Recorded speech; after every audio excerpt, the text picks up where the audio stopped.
Most downtime becomes expensive long before the machine actually stops. High repair and maintenance costs are just one factor. A lot of operators only replace machinery once downtime becomes painful. But by that stage, the machine has often already cost the business far more than the repair bill itself. Because downtime affects everything. It affects productivity, schedules, mobilization, operator stress, client confidence, and ultimately profitability. On some sites, one machine standing still can quietly cost thousands a day before the repair invoice is even considered.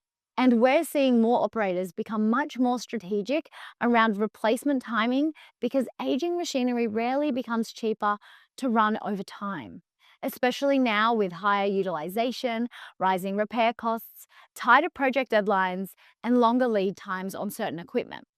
The operators protecting uptime best are usually planning ahead before urgency appears.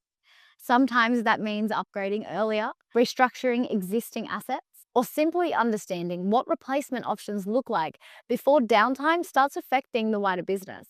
At TMF, we look at machinery differently to traditional lenders. We look at how the asset earns, how downtime affects operations, and how the structure impacts flexibility and cash flow over time. Because replacing machinery is not just about getting something newer, it's about protecting momentum.